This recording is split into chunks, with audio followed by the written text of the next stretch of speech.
अस्सलाम वालेकुम, मैं हूं साजिद हसन। आप मेरा YouTube चैनल देख रहे हैं। मोहम्मद आमिर के बाद एक और बासलाहियत खिलाड़ी जो है पाकिस्तान का, उसको टीम से बाबर आजम एंड कंपनी ने किस तरह बाहर किया है। आमिर जमाल को जो है वो उसको बैटिंग के ऊपर और बॉलिंग के ऊपर, दोनों के ऊपर जब आपने देखा कि आजमा लिया, ऑस्ट्रेलिया जैसी टीम के खिलाफ आपने आजमा लिया, उसके अंदर ये वाली चीज़ पाई गई कि इसके अंदर स्पार्क है, ये कर सकता है और इसके अंदर थोड़ी सी इसको तवज्जो दी जाए तो ये जो है ये एक बेहतरीन ऑलराउंडर बन सकता है।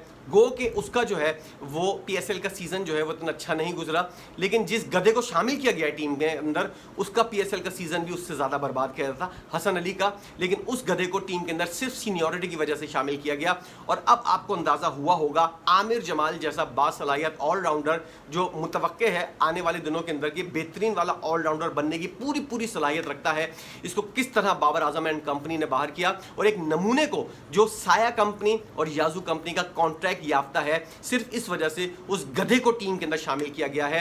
अपनी दोस्ती यारी बचाने के लिए उस गधे को टीम के अंदर शामिल करके पाकिस्तानियों के जो पैशन है, जो खेल से लगाव है, उसको धचका पहुंचाया गया है।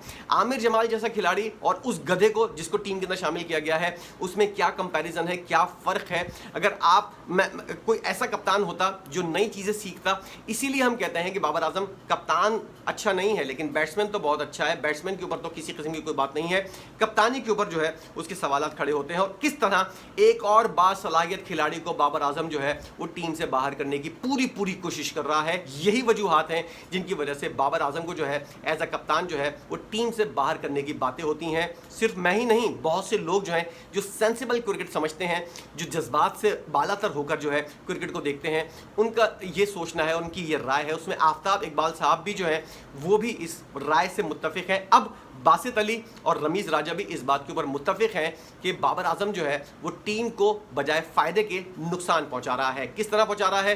अब्दुल्ला शफीक जैसा बासलाहियत खिलाड़ी जिसकी टेक्निक जो है बाबर आजम से बुरी नहीं तो अच्छी भी नहीं थी, बराबर की बुनियाद पर थी, उसको किस तरह टीम से बाहर किया गया और सऊद शकील को किस तरह टीम से अलग किया गया। और कौन से खिलाड़ी जो आपने नहीं देखा होगा कि आमिर जमाल को इतने चांस क्यों नहीं मिल रहे। राना फ़हीम अशरफ ऐसा गधा और बेवकूफ़ बॉलर और जो ऑलराउंडर बनाने की पूरी हमने कोशिश की है, गधे को ज़ेबरा बनाने की कोशिश की गई है, उसको क्यों बार बार इतने ज़्यादा चांस मिले हैं? क्यों मोहम्मद नवाज़ को इतने ज़्यादा चांस मिल रहे हैं, मिल चुके हैं माजी के अंदर, और क्यों इस जैसे डोंकी हसन अली को जो है वो टीम के अंदर इतने ज़्यादा चांस मिलते हैं? कोई और खिलाड़ी क्यों नहीं है? और कप्तान को और कोई खिलाड़ी क्यों नजर नहीं आता? किसी और खिलाड़ी को ऑलराउंडर के तौर पर ग्रूम करने की कोशिश क्यों नहीं की जाती? इस गधे का दिमाग जो है वो सिर्फ इन नामों के ऊपर क्यों आके अटक जाता है? और ये जो है ये फरमाइशें सिर्फ इन नामों की क्यों करता है सिलेक्शन कमेटी के अंदर? और सिलेक्शन कमेटी के अंदर भी ये बहुत बड़ा ग्रुप है, इसने सिलेक्शन कमेटी के लोगों को भी जो है वो पैसे दे दिलाकर, क्योंकि इन लोगों के पास इतना पैसा है कि किसकी कोई कमी नहीं है, और इन्होंने यकीनी तौर पर अब्दुल रज़्ज़ाक को, मोहम्मद यूसुफ को, वहाब रियाज को, इन तमाम लोगों को जो है वो पैसे का लालच देकर, क्योंकि इस तरह की चीज़ें पाकिस्तान में बहुत आम हैं, इस तरह का लालच देकर जो है अपनी बात मनवाने के लिए, और इन लोगों की चेयरमैन PCB तक भी जो है वो अपनी पहुंच है, और इस तरह के मामला जो हैं वो किस तरह ये लोग हल करवा लेते हैं। इसकी मिसाल जो है वो यही है कि हसन अली जैसा गधा जो है वो इस वक्त टीम के अंदर मौजूद है। आमिर जमाल जैसा बेहतरीन वाला ऑलराउंडर जो है अब वो ट्वीट के ऊपर शिकवा करता हुआ नज़र आता है, और उसकी सलाहियत का इजहार जो है हमने ऑस्ट्रेलिया के अंदर देखा है, बड़ी टीम के खिलाफ देखा है किस तरह उसकी बॉलिंग है, और ऑस्ट्रेलिया और न्यूजीलैंड के अंदर उसने किस तरह बॉलिंग की थी, और उसके बाद अब USA के अंदर और वेस्ट इंडीज़ के अंदर इस जैसे खिलाड़ी की कितनी ज़रूरत है। हमें किसी किस्म के कोई 25 दफ़ा आजमाए हुए हसन अली की ज़रूरत नहीं है, कोई ये वाली बात समझने को तैयार नहीं है। लेकिन हमारा गधा कप्तान जो है वो एक ही नाम की रट लगाता है, इसलिए लगाता है कि वो कॉन्ट्रैक्ट याफ्ता है याजू ग्रुप का और कॉन्ट्रैक्ट याफ्ता है साया कंपनी का। ये साया कंपनी और याजू कंपनी जो है ये एक माफिया के तौर पर जो है वो टीम के अंदर खिलाड़ियों को शामिल कर रही हैं। आमिर को साइडलाइन कर दिया गया है। अब देखिएगा हसन अली जो है वो किसी तरह की कोई परफॉर्मेंस देगा और उसके बाद वो वर्ल्ड कप की टीम के अंदर भी आ सकता है। ये बहुत बड़ी पॉसिबिलिटी है जिसको अमल दरामद करवाया जा रहा है। आमिर को किस तरह बाहर किया गया है, इसके हवाले से मैं पिछली वीडियो बना चुका हूं और आपको बता चुका हूं कि किस तरह इस गैंग ने जो है वो आमिर को मक्खन में से बाहर की तरह निकाल कर बाहर कर दिया है। और अब जो है वो हसन अली को, और उसके बाद हम देखेंगे राना फ़हीम अशरफ भी आएगा, मोहम्मद नवाज भी आएगा टीम के अंदर, और इसी तरह के गधे खिलाड़ी जो हैं वो टीम के अंदर रहेंगे और जवाब ही पेश किया जाएगा। ये लोग सीनियर्स हैं, इनके ऊपर एतमाद इसलिए। आप जूनियर को ग्रूम क्यों नहीं करते और किसी ऐसे जूनियर को जो ऑलराउंडर बनने की पूरी सलाहियत रखता है। हसन अली और आमिर जमाल का एडवांटेज ये है कि आमिर जमाल बैटिंग की सलाहियत भी रखता है, जिस तरह उसने ऑस्ट्रेलिया जैसे ग्राउंड के ऊपर खड़े खड़े छक्के मारे हैं।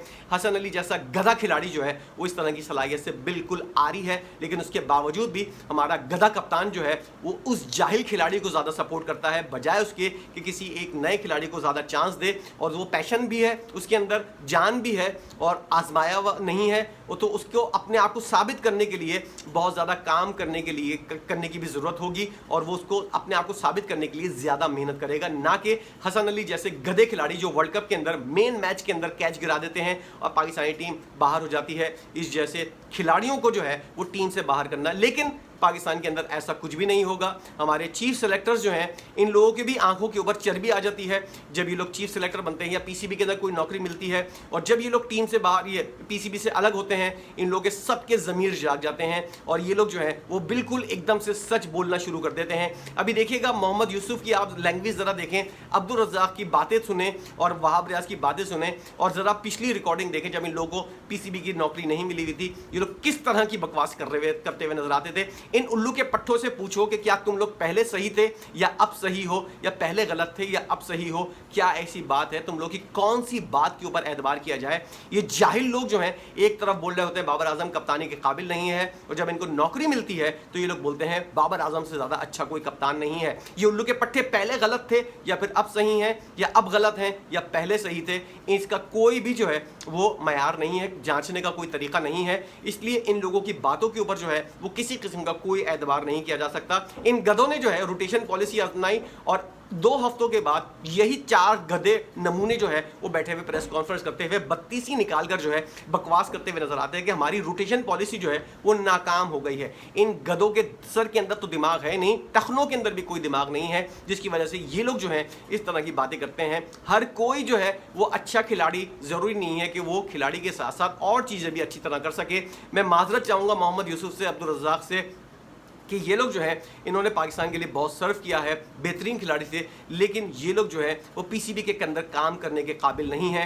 इसलिए इन लोगों को अपनी जो रही सही इज्जत है वो बचाने के लिए इन लोगों को खुद ही हट जाना चाहिए, वरना फिर हम लोग इनके कपड़े उतारने को बिल्कुल तैयार हैं। और जो इन लोगों की हरकतें हैं, इन लोगों को पूरी दुनिया के अंदर जो है वो नंगा मैं करूँगा और पूरा मीडिया करेगा, आप भी देखेंगे, हम भी देखेंगे। आमिर जमाल को ज़ाया किया जा रहा है, हसन अली जैसे गधे को टीम के अंदर शामिल किया जा रहा है। इसके ऊपर आपकी अपनी क्या राय है, इस बारे में आप क्या सोचते हैं, ज़रा ज़रूर बताइएगा। कि आमिर जमाल क्या प्रूफ नहीं कर सकता था, क्या ऑलराउंडर नहीं बन सकता था, और हसन अली जैसा खिलाड़ी जो है जो गधा उस टीम के अंदर जिसने इतनी दफ़ा आजमाया हुआ है, हमने 3 वर्ल्ड कप देख लिए, हसन अली से कुछ नहीं हुआ, हमने एशिया कप 2 देख लिए, हसन अली से कुछ नहीं हुआ, क्या इस बार वो कुछ आजमा के और उसके ऊपर जो एतबार किया है, क्या आजमाए हुए को, चले हुए कारतूस को आजमाना जो है वो ज़्यादा सही है, या फिर एक नए खिलाड़ी को दोबारा आप गुरूम करें, ये ज़्यादा अच्छा फैसला होगा। ज़रूर बताइएगा अपने कमेंट्स, और इस बारे में आपकी अपनी क्या राय है, अपना पॉइंट ऑफ व्यू ज़रूर बताइएगा कि आप इस बारे में क्या सोच रहे हैं। वीडियो देखने का बहुत शुक्रिया।